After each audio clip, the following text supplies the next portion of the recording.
अंत भला तो सब भला।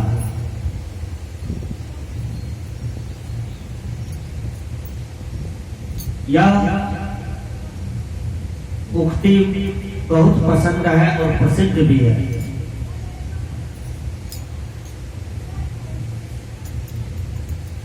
संसार में जितनी भी उक्तियां हैं, वाक्य है, शब्द साखी है, सब मानव कल्याण पर आधारित है। भगवान महावीर की जो शब्द साखी है, संदेश है, मानव कल्याणकारी के लिए है। भगवान बुद्ध का जो भी शब्द साखी है वो भी मानव कल्याणकारी के लिए है। संत सम्राट बंदीछोर कबीर का जो शब्द साखी है वो भी मानव कल्याण पर आधारित है। संत सदगुरु महर्षि मेही बाबा, उन्होंने जो शब्द साखी का चित्रण किया है, तैयार किया है, वो भी कल्याणकारी है। संत महापुरुष इस दुनिया को कुछ दिए हैं, लिए नहीं है, दिए हैं। जो देते हैं वो पूज्य हो जाता है, जो देते हैं वो महान हो जाता है, जो देते हैं वो भगवान हो जाता है। जो देते हैं वो बार बार याद किए जाते हैं, जो देते हैं उसकी जयंती मनाई जाती है, जो देते हैं वो दिल में बस जाता है, जो देते हैं वो दुनिया की नजरों में छा जाता है, जो देते हैं वो जन जन में फैल जाता है। गुरुवर कबीर कहते हैं, कबीरा जब हम पैदा हुए जग हंसे हम रोए, ऐसी करनी कर चलो हम हंसे जग रोए। करनी की प्रधानता, करनी, हम विचार करें कि जो कर्म हम करते हैं मन वाणी शरीर के द्वारा करते हैं। मन वाणी शरीर से जो क्रिया होती है उसी को हम कर्म कहते हैं। मैं मन वाणी और शरीर पर चिंतन करता हूं। मन क्या है, मन का जन्म कैसे होता है। समुचे दुनिया मन की ओर क्यों भागता है, मन का गुलाम क्यों है। लोग मन मन मन कहते आ रहे हैं, भाई मन, भाई मन, मन रे मन, क्या है मन पर विचार कीजिए। मन का जन्म कैसे होता है। आपने कभी चाय नहीं पिया है, एक दिन आप चले जाइए चाय वाले दुकान के पास, जबरदस्ती आपको चाय पिला दिया, मीठा लगा, चूसने में अच्छा लगा, फिर वही चाय वाला संस्कार आपके अंदर में बन जाता है।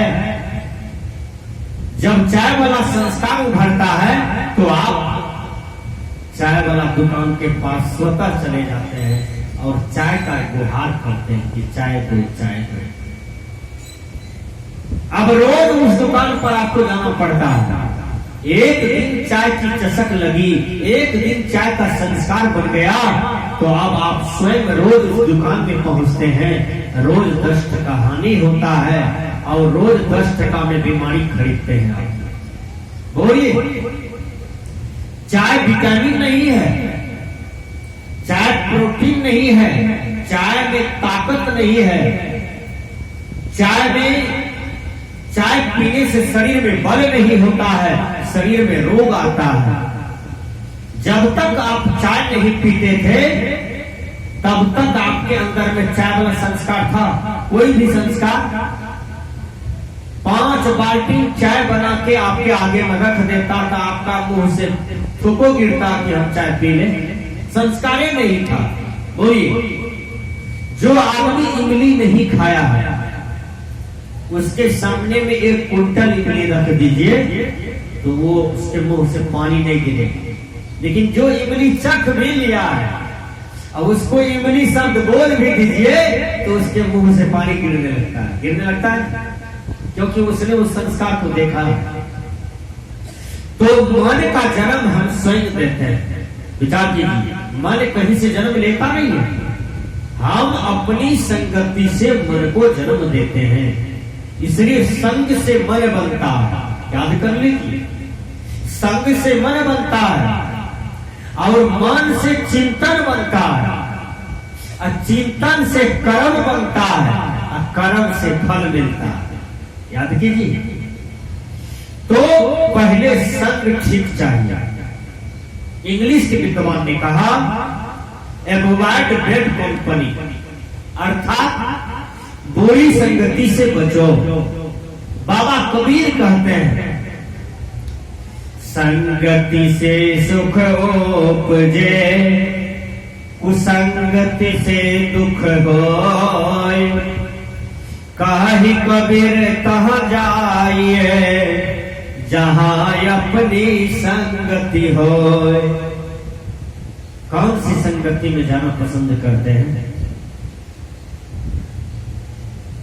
एक सुंदर कथा है, मैं कह देता हूं। एक आदमी है, उसका नाम है ध्रुव, और एक आदमी है, उसका नाम है गगन।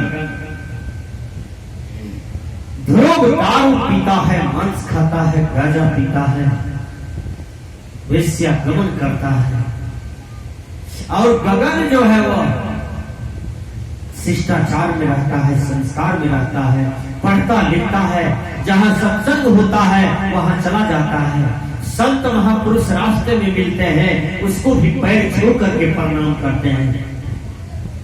सुबह जगते हैं तो गगन माता पिता को नमन करते हैं, और घर में भगवान का फोटो है, महापुरुष का फोटो है, उसको भी अगरबत्ती दिखा करके नमन करते हैं। ये गगन का संस्कार था। ध्रुव जो था वह एक नंबर को संस्कारी लड़का था। दारू शराब पी करके, मांस मछली अंडा गंडा खा करके दूसरों को गाली भी पड़ते थे, लड़ाई झगड़ा झंझट भी करते थे। विचार कीजिए, ये दोनों भाई रास्ते से जा रहे थे। अब गगन को बड़ा चिंता था कि भैया नरक में जाएगा, हम तो अपने कर्म से स्वर्ग चले जाएंगे, लेकिन भैया नरक में चला जाएगा। करें तो क्या करें? उसको अपनी ओर खींचते थे गगन, उसको शिष्टाचार संस्कार की ओर खींचते थे, लेकिन ध्रुव नहीं आते थे, वो भागते थे। वो कहते थे नहीं, मेरा उम्र नहीं है ये सब करने का, ये सब जो है ना बुढ़ापा में किया जाता है। अभी भी यदि आदमी को कहिए चलिए सत्संग सुनने के लिए, तो वो कहेगा काम से फुर्सत नहीं है। ठीक से सुनिए। दूसरा में कहेगा मकई जो है अभी घरे में है, सुखा रहे हैं, बेचेंगे, पैसा होगा, मकान बनाएंगे, गाड़ी खरीदेंगे, ट्रैक्टर लेंगे, बहुत बात बोलेंगे। अब कहीं उसी समय अचानक उसका शरीर छूट जाए, तब बोलिए मन की बात बने रह गया कि नहीं? कुछ हो जाएगा साथ में? बोलिए, अचानक शरीर छूट जाए तो आपके साथ में रजनी गांव जाएगा, रजनी का धन दौलत जाएगा? नहीं जा सकता है, आप अकेले चले गए। विचार कीजिए, सत्संग में कहिए आने के लिए तो कहेगा काम से फुर्सत नहीं है। दूसरी बात, एक आदमी और मिलता है, आप कहीं सत्संग में चलने के लिए, तो वो कहता है हमारा उम्र नहीं हुआ है, हम अभी जवान हैं, सत्संग में तो बुढ़वा बुढ़िया जाता है। ध्यान से सुनिए, यानी रिटायरमेंट लोग जाते हैं सत्संग में। दुर्भाग्य है कि इस रजनी गांव में आज पंडाल लगा है और इस पंडाल में एक भी युवक युवतियां नहीं है। टीवी के पास बैठेगा, सिनेमा के पास बैठेगा, मोबाइल में गलत गलत पिक्चर निकाल के देखेगा, व्हाट्सएप पर, फेसबुक में, यूट्यूब पर, लेकिन सत्संग में नहीं बैठेंगे। विचार कीजिए, जो लड़का जवान है, जो लड़की जवान है, उसको सत्संग में आगे रहना चाहिए, क्योंकि जवानी में कपार बहुत जल्दी बिगड़ता है, माथा मती बिगड़ता है, और ये माथा मती को ठीक करने वाला एक संत महापुरुष होता है और कोई नहीं होता है। इसलिए संत महापुरुषों के ज्ञान से एक एक जवान युवक बढ़िया से अध्ययन करता है तो वो एसपी बन जाता है, डीएम बन जाता है, कलेक्टर बन जाता है, आईजी डीआईजी बन जाता है, मास्टर डॉक्टर बन जाता है, क्योंकि संत महात्मा का कंचन संस्कार को उसने जीवन में धारण किया है। मैंने कहा जिसकी बेटी जवान हो उसको सत्संग में आगे रहना चाहिए ताकि जवानी अवस्था में मन न बिगड़े, इंद्रियां न बिगड़े। संत महापुरुषों के ज्ञान से उसका मन संतुलित रहेगा, उसका मन इंद्रियां ठंडा रहेगा और ज्ञान की सहारा से उसका आचरण मजबूत रहेगा। सीता देखने में सुंदर है, सीता को अपहरण करके रावण ले जाते हैं लंका में और सीता को प्रलोभन देते हैं रावण कि तू मेरी पत्नी बन जा, तू मुझे अपनी इच्छा से मुझे पति स्वीकार कर लो। लेकिन सीता के पास कौन सा ज्ञान था?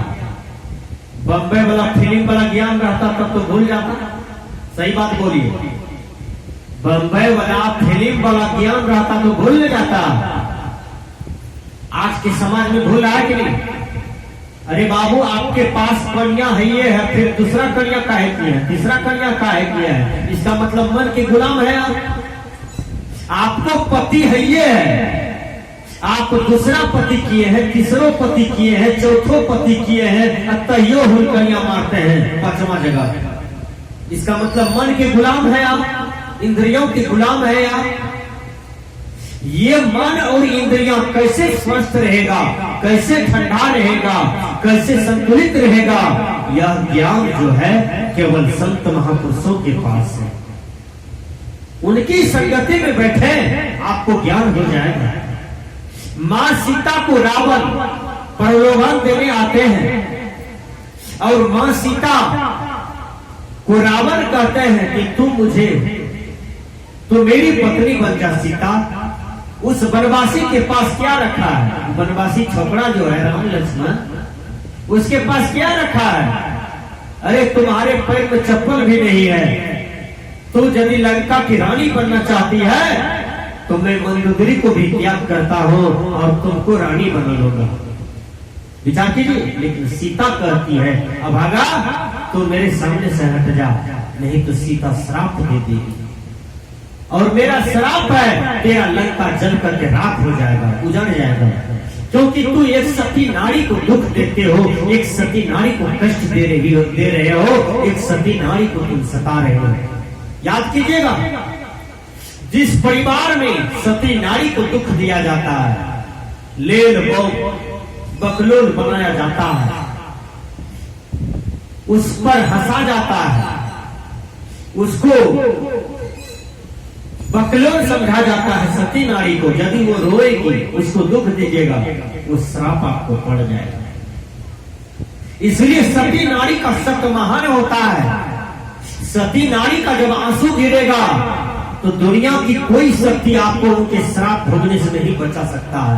ये बात याद कर लीजिए। इसलिए सती नारी का श्राप जब पड़ जाएगा तो ब्रह्मा विष्णु महेश भी नहीं बचा सकता है। मां सीता कहती है पापी रावण तू यहां से हटो, मेरे सामने से जाओ, मैं प्रभु श्री राम के सिवा किसी को नहीं जानती, मैं राम को ही जानती हूँ, मैं राम को ही जानती हूँ, मैं राम को ही जानती हूँ। अरे पापी रावण तुम यहां से हटो। रावण हटते हैं विवश होकर के और रावण अपनी दानवी से कहते हैं, राक्षसनी से कहते हैं रावण तुम लोग इसको मना लो, तुम लोग को इनाम मिलेगा। और रावण का जो दानवी था, राक्षसनी था, वो सीता के अगल बगल में पहरेदारनी बनी थी, उसका पहरा करती थी और सीता को मनाते रहती थी। लेकिन उसी में विभीषण का बेटी थी, याद कर लीजिए, विभीषण का बेटी का संस्कार विभीषण जी महाराज जैसा, याद कर लीजिए। जब रावण आते थे तो विभीषण की बेटी रावण का बोली बोलने लगते थे मां सीता के सामने। याद कर लीजिए, क्यों? क्योंकि रावण का डर था। और जब रावण चले जाते थे और उसका मूल राक्षसी सब हट जाती थी, तब विभीषण का बेटी उसको आत्मबल देती थी, माँ सीता को। देखिए, माँ सीता को समझाती थी कि बहन तुम्हारा यहाँ कोई नहीं है लंका में, एक विभीषण की बेटी भी तो तुम्हारा है, इसको तू अपना ही बहन समझना, हम तुम्हारे दुख में साथ हैं। याद कर लीजिए, कहीं न कहीं कोई संत का सहारा मिल जाता है। आप निकल जाइए घर द्वार छोड़ करके, जरूर कोई आपको सहारा मिल जाएगा संसार। याद कर लीजिए, दुनिया में जिंदा दिल इंसान भी मिलता है, मुर्दों तो बहुत मिलता है, मुर्दा दिल इंसान तो बहुत है, लेकिन जिंदा दिल इंसान भी कहीं कहीं जन्म लेता है, जो सत्य का रक्षा करता है, सत्य का साथी बनता है और सत्य का सहारा देता है।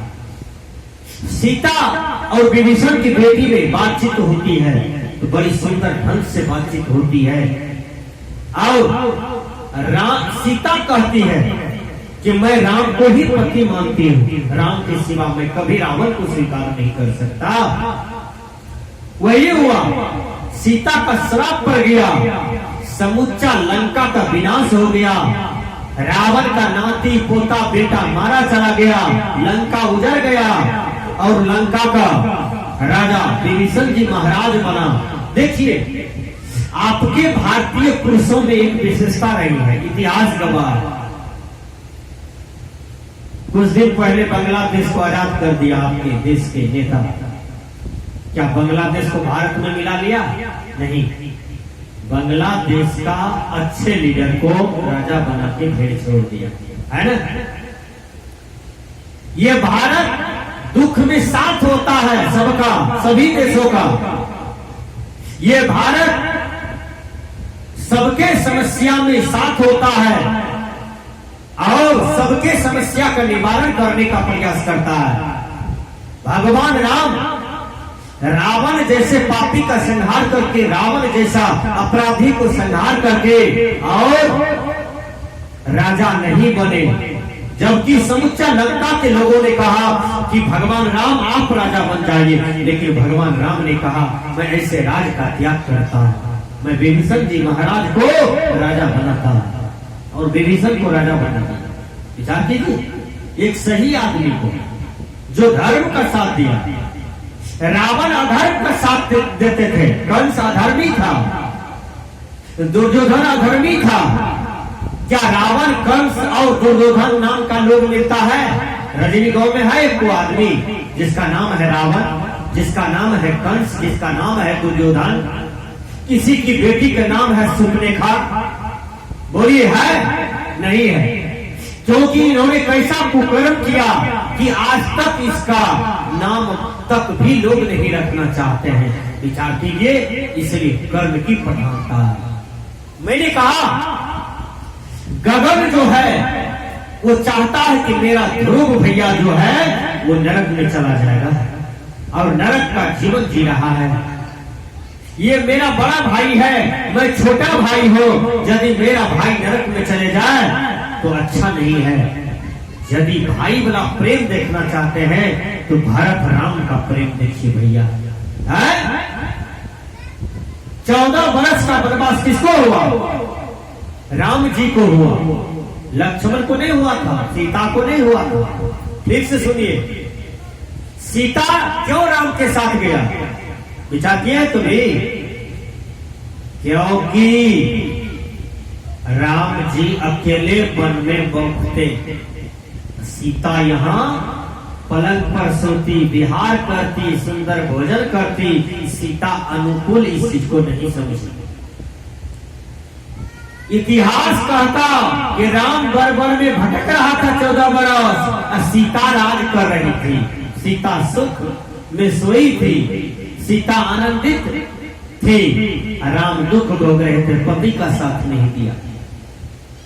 जीवन साथी का मतलब है आपने मांग में सिंदूर दिया है किसी लड़की को तो आपका पत्नी हो गया, यानी जीवन साथी हो गया। जीवन साथी जो है वो आपके दुख सुख में साथ होता है, इसलिए पत्नी को अर्धांगिनी कहा जाता है। इसलिए पत्नी को देवी का रूप दिया गया है, पत्नी को भगवती का रूप दिया गया है। इसलिए क्योंकि पत्नी दुनिया में बहुत श्रेष्ठकर स्थान बना रखी है। मैंने कहा तो गगन सोचता है कि भैया तो नरक में चले जाएंगे, करे तो क्या करें।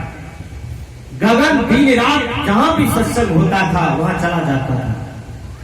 आज यदि कहीं होता है जागा जागा महादेव, जगादा महादेव, अरे जागा जागा महादेव बोलते हो और अंडा खाते हो, शर्म नहीं लगता है? जागा जागा महादेव बोलते हो, दूसरे की बेटियों के साथ बलात्कार करते हो, लाज शर्म नहीं लगता है? जागा जागा महादेव बोलते हो और दूसरे की बेटी का बलात्कार करते हो, दूसरे की संपत्ति छीनते हो, मुर्गा काट करके खाते हो, मांस मछली खाते हो, और तुम कहते हो जागा जागा महादेव। कहीं शंकर भगवान सुन लेगा ना, ऐसे त्रिशूल मारेगा तुमको कि मुंह तुम्हारा तोड़ फोड़ देगा कि तुम पाप भी करते हो और मेरा नाम भी लेते हो। अरे पापी, तुम मेरा नाम लेने लायक नहीं हो। विचार कीजिए, कुकर्म करते हैं और जागा जागा महादेव कहते हैं। महादेव का नाम स्वतः लीजिए, कोई दिक्कत नहीं। राम का नाम लीजिए, कृष्ण का नाम लीजिए, गुरु महाराज का नाम लीजिए, कतई दिक्कत नहीं। लेकिन जागा जागा महादेव पंथ बना करके चोरी करते हैं, झूठ बोलते हैं, नशा खाते हैं, व्यभिचार करते हैं, हिंसा करते हैं। अरे पापी, तुमको किस दुनिया में जगह मिलेगा? धर्म के नाम पर इतनी बड़ी ठगी, धर्म के नाम पर इतना बड़ा आधार। विचार कीजिए, इसलिए कर्मदंड भोगना पड़ता है। कहीं सत्संग होवे वहां चले जाएंगे, चाहे किसी भी मत का हो, किसी भी पंथ का हो, किसी भी संप्रदाय का हो। बाबा में ही कोई मत नहीं माना, दुनिया में कोई पंथ नहीं माना। इसलिए बाबा में ही के मुख से निकला सब संतन की बड़ी बलिहारी।